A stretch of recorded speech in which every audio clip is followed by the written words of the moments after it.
Okay, I want to say good morning to everybody out in TV land and watching on the Zoom. This is May 14th on Wednesday, and this is the Hadassah Learning Group. We're recording this after a wonderful wake-up call by the Houthis. Excuse me, I Bless sneezed on you. the truth. Excuse me, it's a double sneeze. Oh, excuse me, I'm so sorry.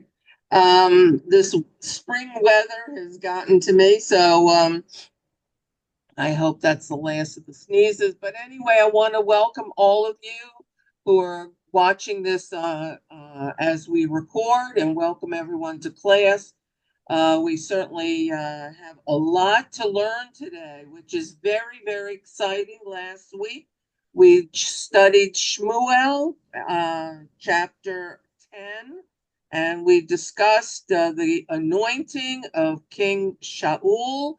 This week, we are going to read together chapter 11, and I will put it up on the screen. We're going to talk about many things that are so important for us to know. And this chapter, as we will discuss, will be one of those aha moments because it is chock full of information and amazing, amazing connections that are fascinating, just fascinating.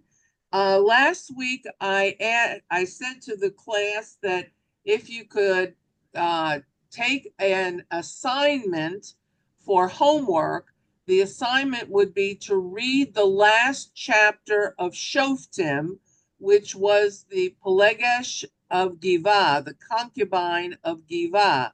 I don't know whether anyone was had the opportunity to open their Shoftim Sefer and read that, but it has tremendous significance to the chapter that we're going to read today. And so I will bring it all together for those of you who did not, were not able to read the last chapter of Shoftim. Okay, so I'm going to find our, um, let's see here. I'm going to find our text and we're going to read it together. Hold on. I'm going to share it with you. Once we start reading, there. Can everybody see the chat, Shmuel? Yeah. Shmuel Aleph, chapter 11. Okay. Now, I'm going to ask Adele, would you be so kind to start reading for us? Now, what I will do, Adele, Okay. is I will interrupt you when I need to explain something. So, um, don't be offended by the interruptions. Okay, let's go. Okay. Okay. Okay. And Nachash the Ammonite went up and camped against Yabesh Gilead. And all the people of Yabesh Gilead said to Nachash, make a treaty with us, and we shall serve you. And Nachash the Ammonite said to them, on this condition will I make a treaty with you, by gouging out the right eye of every one of you, and I shall make it a reproach against all Israel. And Okay, the stop. elders of Let's stop. Wait, let's stop. Okay. First of all, this chapter just begins with a huge confrontation amongst those of Yavesh Gilad, the city, and we're going to talk about that, the significance of this city, and the Ammonites. And we're going to see what is going on here. Now, we just finished in the last chapter the anointing of King Shaul. So the people of Israel have cried out to Samuel, to Shmuel, please anoint for us a king so that we can be like every other nation. And God and Shmuel agreed that there could be a king They weren't happy. Neither one of them was happy about the situation, but they did anoint Shaul. And we understand that last week, when the prophet Samuel, Shmuel, went to the people in Mitzpeh to introduce the new king of Israel, he couldn't be found. He was hiding. And we talked about what was the significance of his hiding in front of all the people of Israel who were anticipating meeting their new king who they clamored for. And we find that many of the Meforshim, many of the commentators say that the reason he was hiding is for humility. He was humble. He was not able to go out and meet the people. But but in Hebrew. but there was another reason, and this was also an important reason, that perhaps he wasn't really filled with self-confidence enough to feel that A, he should be king, and B, that he was qualified to be king. So the commentators also say that when you are appointed by God and by a prophet, you have to honor the position or the request that they make of you, whether you feel that you have enough self-confidence or not. And by not showing up, showed that he couldn't honor the position of king.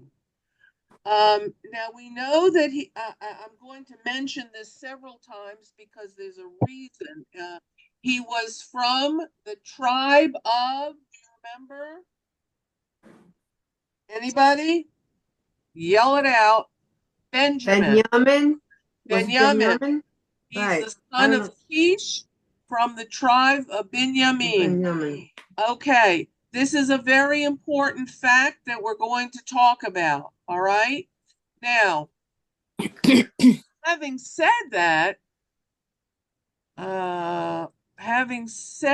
I'm going to share with you a map. You know, me and my maps. Okay. It's important that you understand where all of this is taking place, because it has great significance. Now, here's the map of Israel at the time of King Shaul. All right, and here you see Lebanon. We have Ammon. This is the area of the story that we're going to talk about now. What you say, Jordan? Okay, so it is on the other side, on the eastern side of the Jordan River.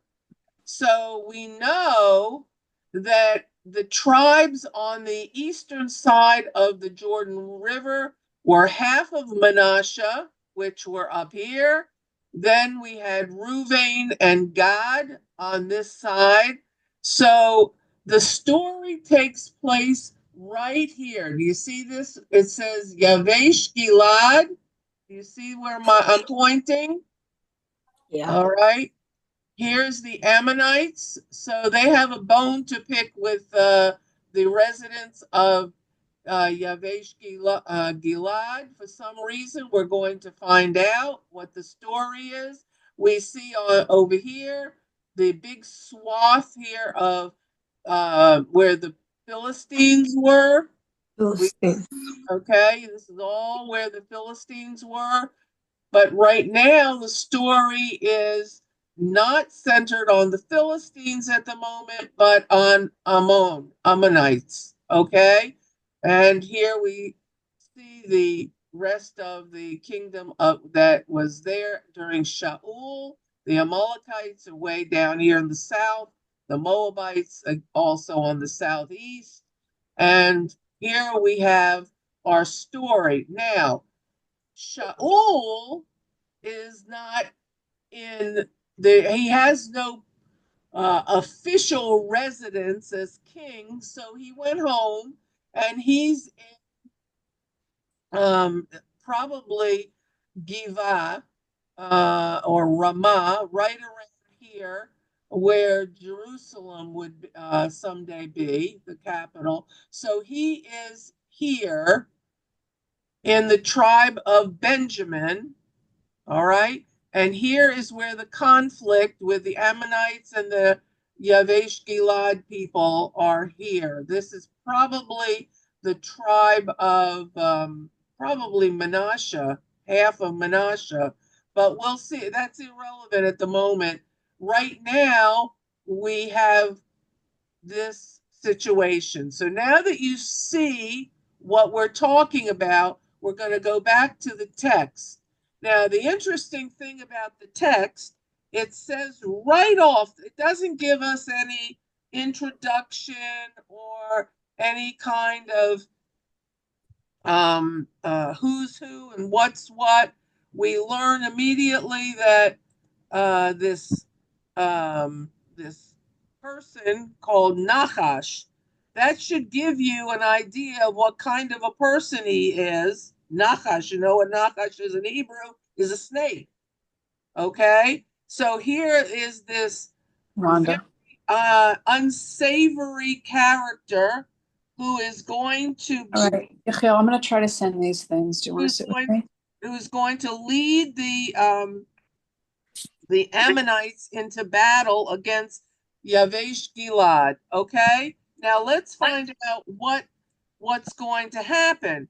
It says in the right away in the first pasuk that Nachash says to the people of Yavesh Gilad that there's going to be a war. And they say right off the bat, make a treaty with us. They don't want to fight. They don't want to get involved in a war. They would prefer to just sign a treaty with them and let's just call it a day. But that is just a pretext here.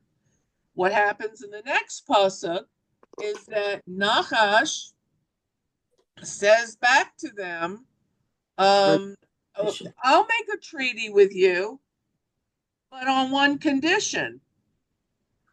And the condition is that when we sign this treaty, we're going to take out your everyone in your city's right eye. Now, let's continue reading and see what happens here. Go ahead, Adele. 3. Okay.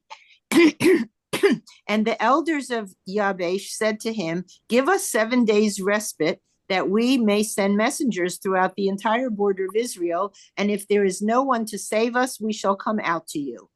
And the messengers came to Giva of Shaul and spoke the words in the ears of the people, and the people raised their voice and cried. And wait. Okay. So here, this is very interesting that one country who's ready to attack another country or another city says, let's talk about this war and how we're going to fight it. It seems like there's something else going on. There's another reason for all of this to be happening. We're going to talk about the backstory in a little while. But the interesting thing is the people of Yavesh Gilad say, oh, wait a minute. Before we sign anything, let's give us a week. And we're going to go and send out messages to all the people of Israel to see if they're going to come to our aid. So there'll be more of us fighting against you. And we're going to see if they'll step up to the plate to see whether our brothers will support us in this war. Does this sound like a normal war? I mean, does this sound like this sounds very strange.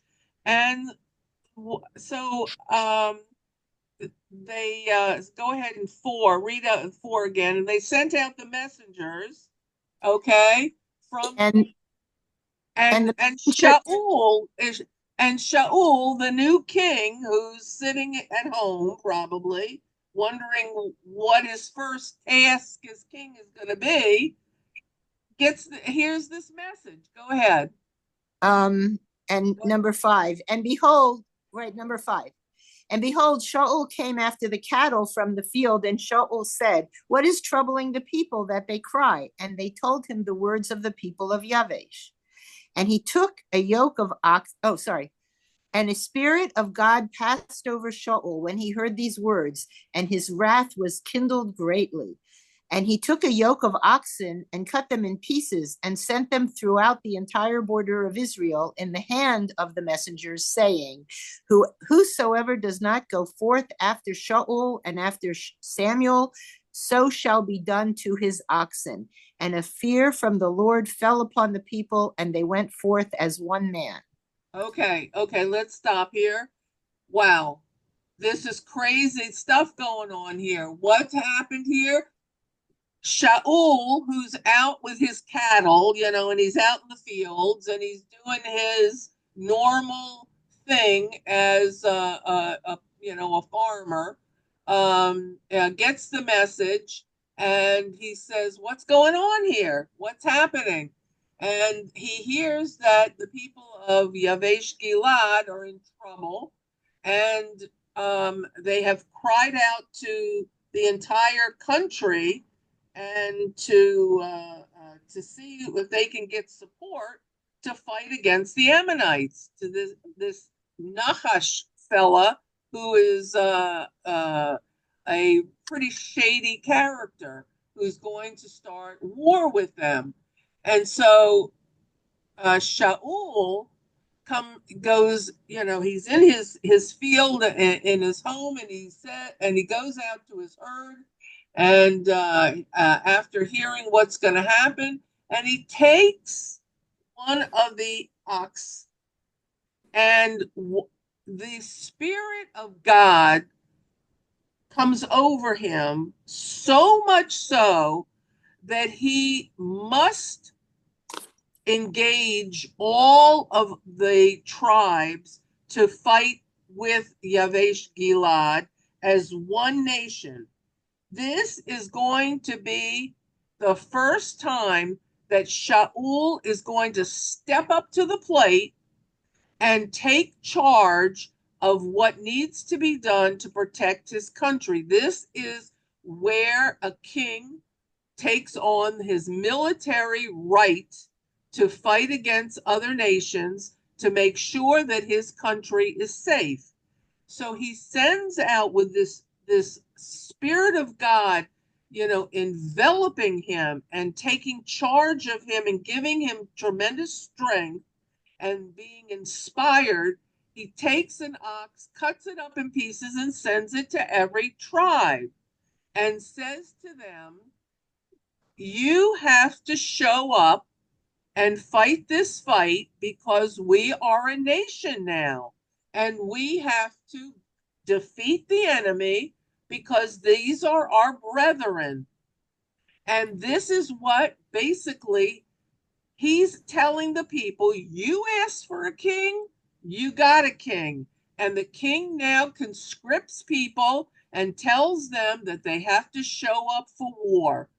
So the people of Israel are not only told by Shaul, the new king, but don't forget that Shmuel, Samuel, is still the prophet in charge, and he is very, very closely involved with King Shaul.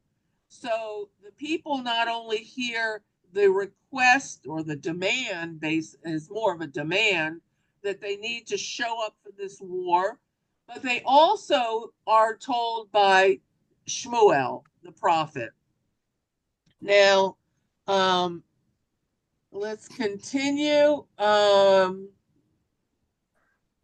And it says right here, it's very interesting to note, it says that the whole Spirit of the Lord, of God, fell on the entire nation, on the people of Israel. And this is for the first time these people are united under one cause, and they're going to go out to fight because they they they are becoming one man. It's like as if they are one man, one person, like Lev Echad, Ish Echad, one man, one heart, one man. This is very unusual because at the end of Shoftim, what did we find? There was disregard for each other. There was Right. everyone was did what they wanted, and they didn't care what God wanted them to do. They were so unorganized, ununited. They had just finished a civil war with each other because of the concubine of Giva. Do you remember that? They fought against the tribe of, do you remember? Benjamin. Right. Okay? All right. Now, so what is happening here? God is saying, okay, let's all unite. Let's all go out in battle and let's win this war for the good fight. And we're going to see what happens. Go ahead. And me? Go ahead. Okay. And he counted them in Bezek, and the children of Israel were 300,000, and the men of Judah 30,000. Wow. And they said to the messengers who had come, so shall you say to the people of Yavesh Gilad, tomorrow, by the time the sun is hot, you will have deliverance. And the messengers came and told to the people of Yavesh, and they rejoiced. And the people of Yavesh said, tomorrow we shall come out to you, and you may do to us all that is good in your eyes. Now wait. So here, this this is really strange. They get the news that the whole country is united around them, and then they tell send the messenger to Nachash, tomorrow we're going to be ready to fight you, our whole country. So whatever you're going to do, you can think about doing, but we're going to be a united country. This sounds like, Very I don't weird. know. I don't know. It sounds like something the Houthis would do. I don't, I'm not sure that this makes sense, but okay, there is a reason for all of this that we'll get into, but let's go read the text. Continue. And And it was on the morrow that Shaul put the people into three contingents, and they came into the midst of the camp during the morning watch, and they smote the Ammonites until the heat of the day. And it was that those remaining scattered, and no two of them remained together. And the people said to Samuel, Whosoever says Saul will reign over us, give over the people and let us put them to death. And Saul said, No man shall be put to death on this day, for today the Lord has wrought deliverance in Israel. And Samuel said to the people, Come and let us go to Gilgal and renew there the kingdom. And all the people went to Gilgal, and there they made Saul the king before the Lord in Gilgal. And there they slaughtered peace offerings before the Lord, and Saul and all the people rejoiced greatly. Okay.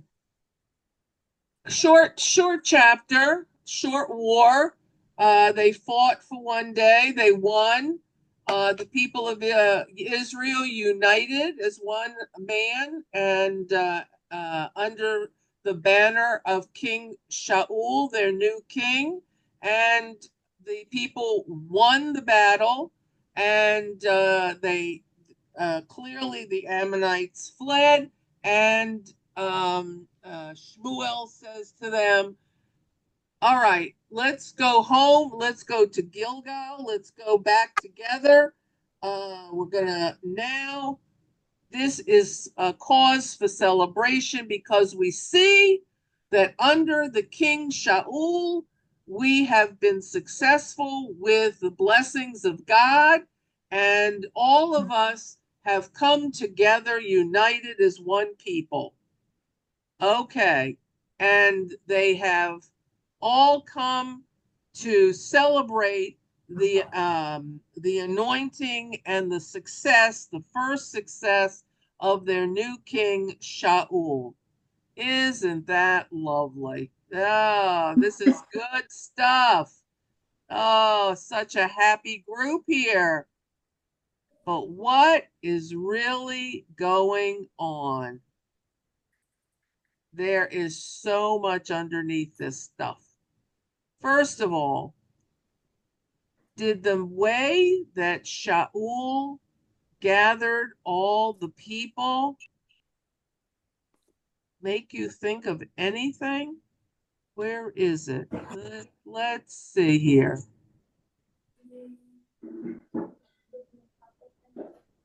Okay. What happens here? 7. Adele, can you read that slowly? Okay, number 7. And he took a yoke of oxen and cut them in pieces and sent them throughout the entire border of Israel in the hands of the messengers, saying, whosoever does not go forth after Shaul and after Shmuel, so shall be done to his oxen. And a fear from the Lord fell upon the people, and they went forth as one man. All right. Does anybody remember anything similar in Shoftim? What do you think? Do you remember the last chapter of Shoftim? The Pelegesh of Givah, the concubine of Givah? When this, let me refresh your memory. The last chapter of Shoftim was one of the worst things that ever happened to the Jewish nation. It was a story about how awful the Israelites had fallen in the eyes of God and amongst themselves. It was a time when this man from Ephraim had a concubine. She went back to her father. She left her husband, her husband. The husband comes and finds her at the father's, and they go home. On the way home, they stop in Givah, which is in the tribe of Benjamin. Oh. They get an offer from an elderly man to stay in their home, in this man's home overnight. The man says, you can't stay out on the streets, it's too dangerous. So the man invites this husband and his concubine wife into their home. And what happens? They're sitting and having a meal, and there are crowds of people knocking at the door of this man's home. The man goes to the door, opens it up, and there's all these Benjamite people, and they say, give us the strangers that are being housed by you, and we will do with them as we wish. In other words, they want to rape and kill the people, the strangers, the Jewish strangers who have come into this man's house. And we said, what does this sound like? It sounds like Lot in Right. Sodom and Gomorrah, when they come and knock on Lot's door and say, give us the strangers who are in your house, who are the angels visiting Lot to tell him to get out of Sodom and Gomorrah. And the Benjamites were acting in the same horrible way that the people of Gomorrah were acting. The men were very happy to take a man and rape him. And the elderly man says, you can't have you can't have the man, but you can have The my woman. daughter. You Right. can take my daughter and do what you wish with her. That's the same thing that Lot said. You can't have the men who are here, but you can take my daughters. It's exactly the same, stooping so low in the eyes of God, in the behavior of immorality. It was so horrible that he was willing to throw out his child to be raped and murdered by his fellow citizens. And the people say, no, we don't want your daughter. We want the stranger. And so the husband the man throw out the concubine to them. And what happens? Do you remember? Does anyone remember? She's Murdered.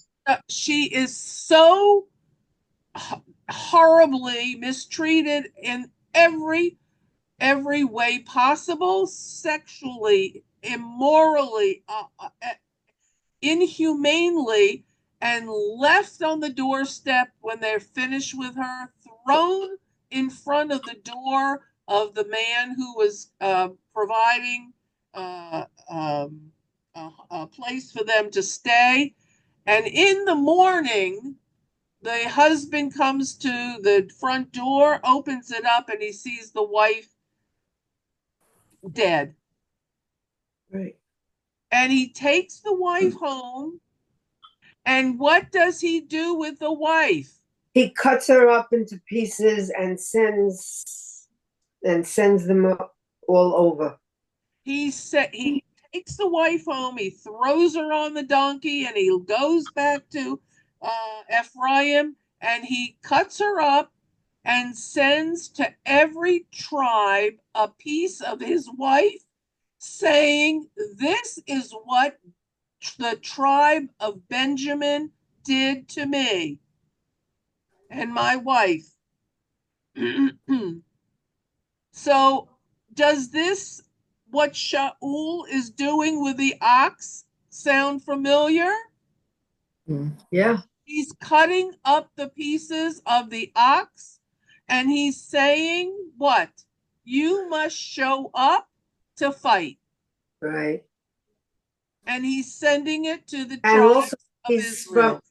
he's from the tribe of Benjamin. You're right. Now, so it's the same tribe. Right, right. So what in the world does this all mean? Because what happens, do you remember what happens at the end of this chapter in Shoftim? The end of Judges, the end of the worst period of time that we can say in our history once we entered Eretz Yisrael. This was terrible, terrible. It ended up, what happened? It ended up in civil war. 11 tribes of Israel against the tribe of Benjamin. They didn't even sit down and say, what went wrong here to the tribe of Benjamin? They just declared war on them.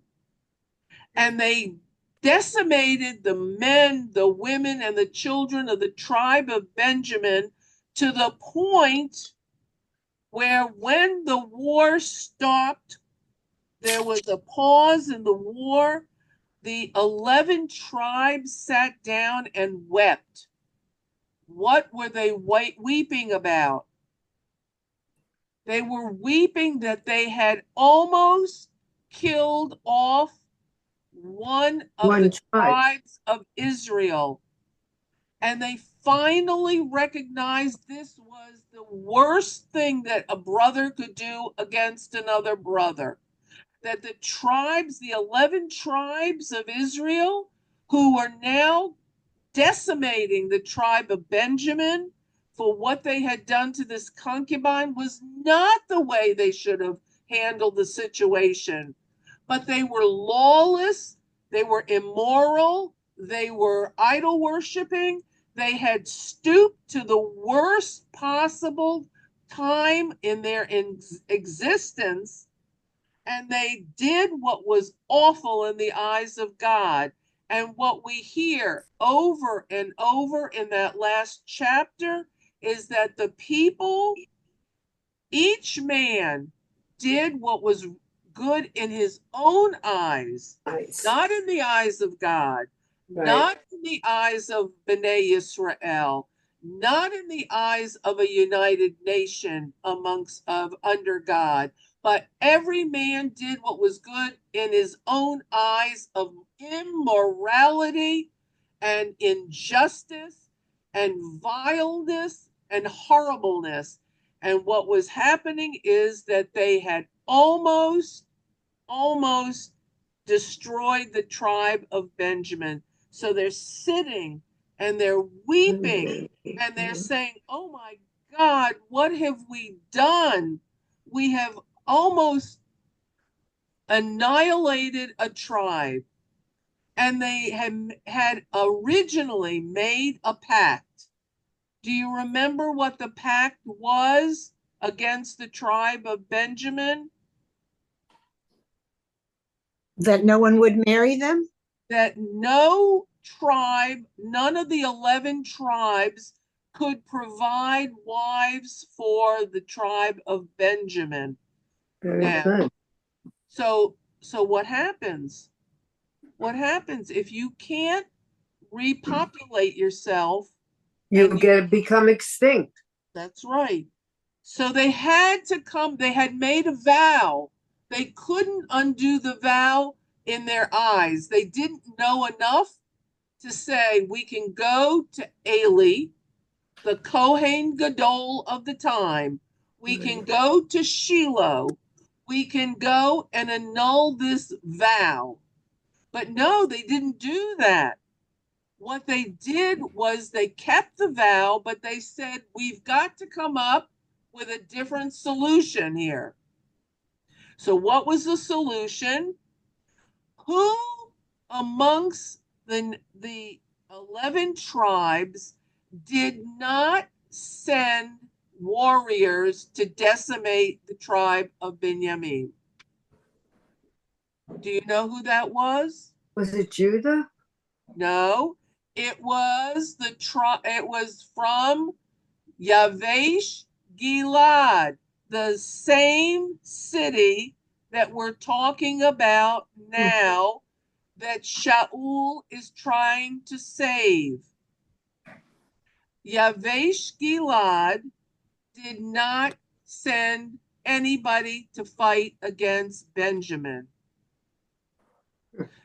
So, interestingly enough, the king of all of Israel is now saying the people of Yavesh Gilad need help. I, the king from the tribe of Benjamin, remember that these people did not come out against my tribe. Oh. And I will now protect them under a united kingdom. Do you see how this has almost come full circle? Is this amazing?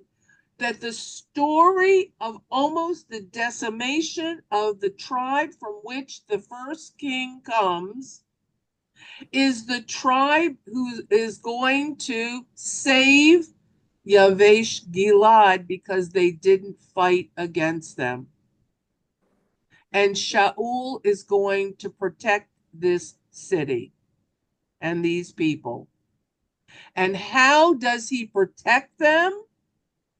the interesting thing is he does the exact same thing that the husband does with the wife, but That's up the oxen. he is on a higher plane. He doesn't take a human.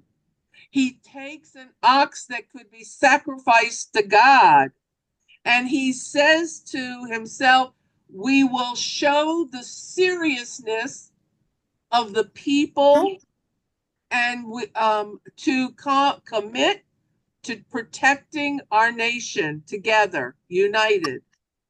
And he sends out these pieces under God. God has come over him and has said, what? I will be there for you. I will be there. This is a just war.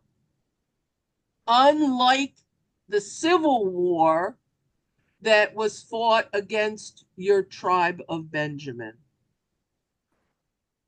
Is this like incredible?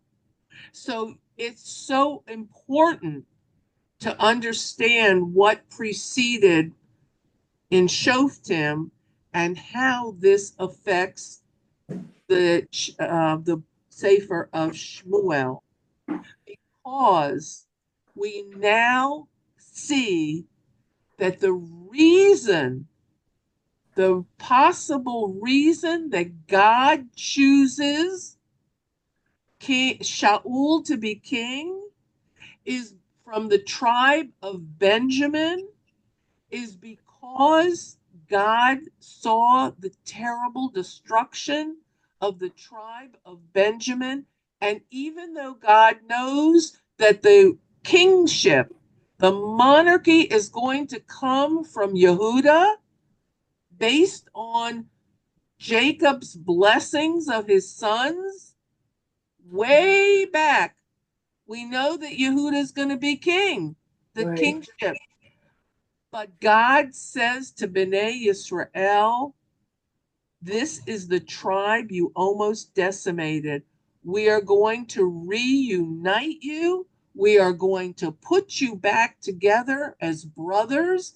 We are going to show you that there is a redeeming factor somehow with Shaul, and we are going to make him king, the first king, to rectify what was done to the tribe of Benjamin. And what do you think of that? Amazing. So, what is it that we learn from all of this? Well, there are so many similarities in this chapter and the final chapter of Shoftim. And that's the importance of knowing how to look at these chapters and seeing what's the crossover, what is going on, and what's the wording, what's the activity, what's the language, what are some of the symbolic things that is happening, because so much is referring back to the last chapter. And it is important to understand what God and Shmuel saw in this rectification and unification of all the tribes of Israel. Because if all of the tribes were going to work together under a king, it had to come now. It had to be under the king from the tribe of Benjamin. So let's take a look at some of the similarities and what we can learn from this chapter of the Ammonites coming to Yavesh Gilad. Okay? Are there any questions or comments at this point? Anybody? Yes. You asked, the question that you asked last week was, what was the connection between the concubine of Gavir and Shaul. The terrible story of the concubine of Gavir showed that Israel needed strong leadership. And to fix this, the people chose a king, Shaul, who ironically came from the same troubled town. Well, from the tribe of Benjamin. Right. Okay. Do you want to elaborate any more on that? No, that was just very briefly what Okay. I saw it. Okay. So here is one other thing before we take a look at the some of the things that I want to point out to you. What was it that Nahash the Ammonite was doing here? Why do we use the story of this battle of the Ammonites coming to Yavesh Gilad to show how God wants to reunite the country? Well, the first thing is that we find that the people of Yavesh Gilad felt very isolated. They felt very alone. They didn't know what to do except to say, okay, we'll sign a treaty with you so that we'll have peace, and we don't want to fight. We don't want to go to war with you, but just give us a week. And what Nahash was allowing these people to do was be humiliated. What was it that the 11 tribes were trying to do to the tribe of Benjamin? They were trying to humiliate them and embarrass them to the point where they were no longer. And this is whether or not this actually happened, we don't know whether it's a parable, we don't know whether it's a true story, we don't know whether it's a mixture of all of this. But what has come to light in this story is that Nahash, the snake, this evil person who was willing to go to war with this large city, wants to humiliate the people and allow them basically to dig their own graves. He says, okay. He says, okay, I'll wait. I'll wait a week.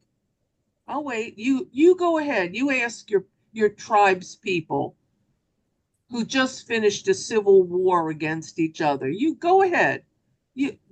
All these countries that surrounded Israel, they all knew what was going on in Israel. When Israel was at war with itself, they certainly knew what was going on. When Israel was at peace with itself, that or in prosperity, that's when they wanted to come in and stir up trouble. And that's when they wanted to take grains and crops and cattle and land away from Israel. And so consequently, this whole story shows that Nahash was going to be patient, and he was going to allow the people of Israel to either step up to the plate and help protect their fellow citizens, or he was going to wait to see whether he could bring them all into the war and fight against the entire nation rather than just this one city. So he was willing to bide his time for 1 week to see whether he was going to fight a war against just one city or the entire nation. And he was prepared to be patient because he wanted the whole country. So basically, the residents of Yavesh Gilad were providing the wherewithal to make that decision for him, for this enemy. So So let me show you some of the similarities and some of the between the concubine of Giva and the story that we just read. Now, what I'm going to do first, I'm going to put up on the screen.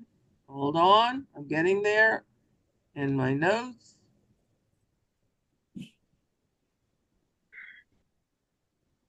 Okay. I'm going to share this with you. Okay. Susan, can you read this for us? Yes, the book of Shoftim concludes with a description of the debased state which the people of Israel had reached, which included sins of idol worship, Shoftim 17, sexual offences, Shoftim 19, the concubine in Giva, and bloodshed, Shoftim 2021, the war against Binyamin. This difficult situation is explained by the verse which repeats itself. In those days there was no king in Israel, but every man did that which was right in his own eyes.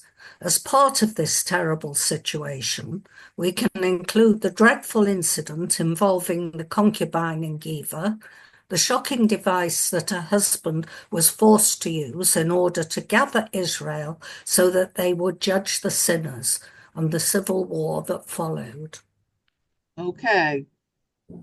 Does that put that in perspective of what happened at the end of Shoftim? Yeah. Yeah. Okay. Does everyone understand what was going on? And now, and these are the same people who begged for a king because they had just sunk so low, so terribly low in terms of their relationship with each other and all of these horrible things that are Achilu Hashem in the eyes of God.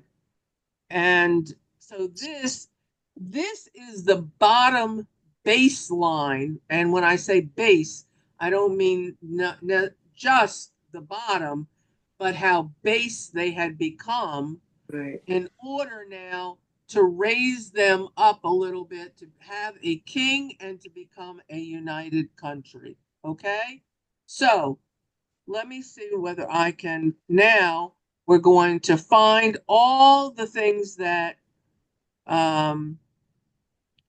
okay, here we go. Can you see this? The incidents involving the concubine of Giva and the war against the Ammonites. All right. So, do I have someone who read for me, please? Because this is going to tell you, hopefully, that you'll understand it. I hope I explained it well enough that you understand what was going on. But now you're going to see it in text form. Okay. Is Rosalie still there? Would you like to read? Yes, sure. This is not the only connection between chapter 11 and the story of the concubine of Giva, the last chapter of Shoftim, and its ramifications. There are many parallels between the two stories. Okay, here's number one. The Go ahead. most striking similarity is the manner in which Shaul mustered the nation, which was very similar to the way in which the concubine's husband mustered the people of Israel. Okay, so that we saw, that Right. we understand that both of them, the husband cut up the wife and sent it to the 12, all the tribes, and now King Shaul from the tribe of Benjamin cuts up an ox. Okay, let's see what we have. Okay, go ahead. And when he was come to his house, he took a knife and laid hold of his concubine and divided her together with her bones into 12 pieces and sent her into the whole territory of Israel. All right, that's the text from Shoftim. Okay, Right. continue. Go ahead. And it was so that all that saw it said, no such deed has been done or seen from the day that the children of Israel came up out of the land of Egypt to this day. Consider of it, take counsel, and speak your minds. So they say that there had not been anything so horrible done since they had left Egypt. Okay.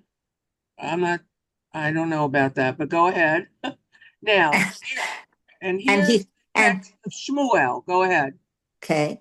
And he took a yoke of oxen and cut them in pieces and sent them throughout all the borders of Israel by the hands of messengers, saying, whosoever comes not forth after Shaul and after Shmuel, so shall it be done unto his oxen.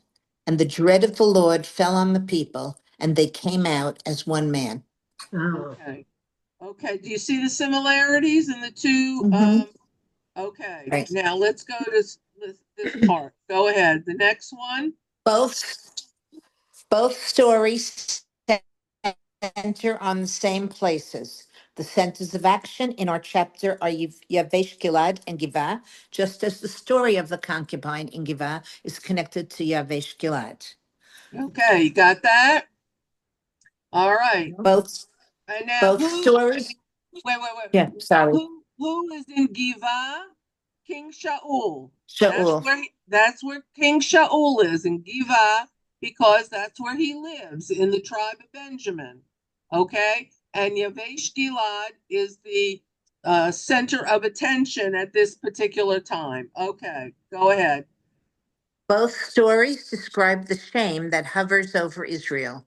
The incident involving the concubine is defined as wantonness and vileness in Israel. Mm.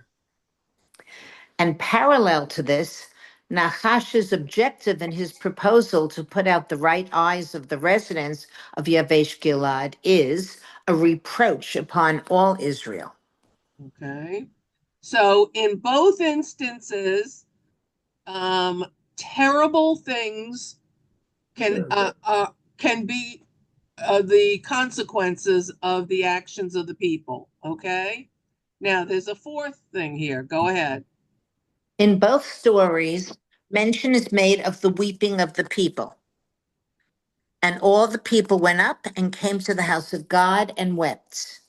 In Okay. Shoftim 20:26. Now when they were weeping, that when it says the people went up the house of God and wept, that was after they had destroyed the tribe, almost destroyed the tribe of Benjamin. Benjamin. Okay.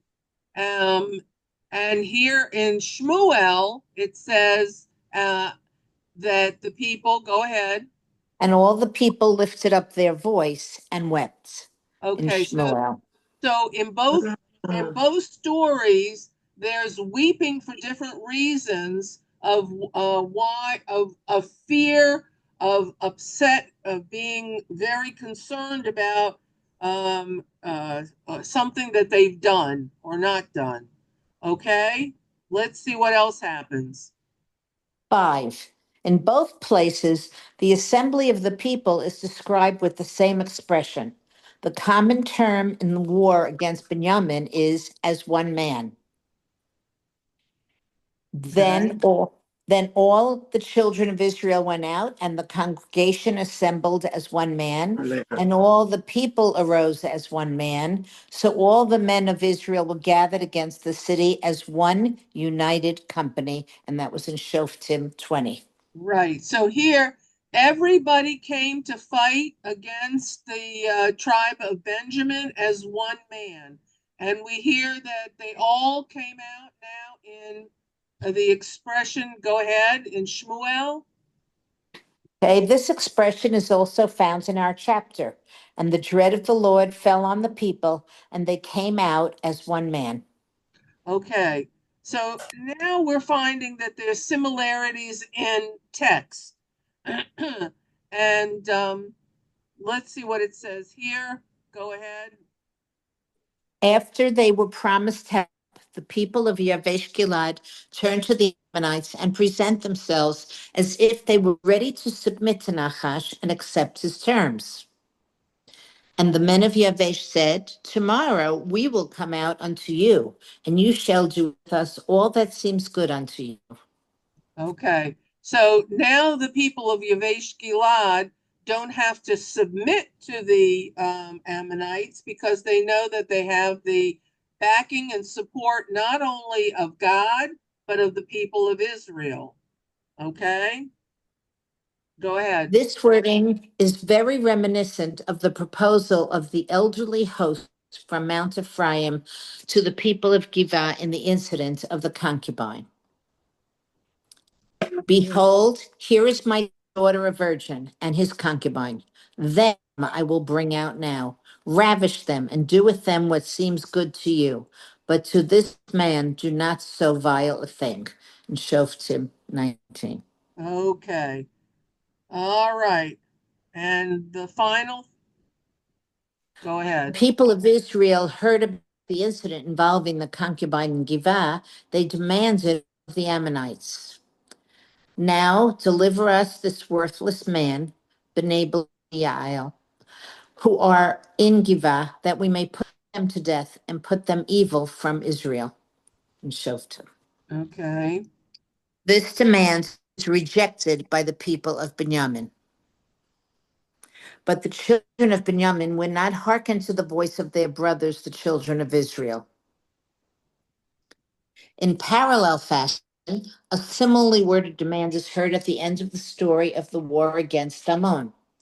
And the people said unto Shmuel, who is he that said, shall Shaul reign over us? Bring the men that we may put them to death. okay. So these are 7 parallels of each of this story. Let's see, what time is it? We've run over. So let me just wrap this up because I think that the revelation of all of this and how the story has played out is quite amazing. The similarities are intriguing. The way that the people reacted in each of the stories, one brother against brother, and now a united country, shows us that we have come full circle.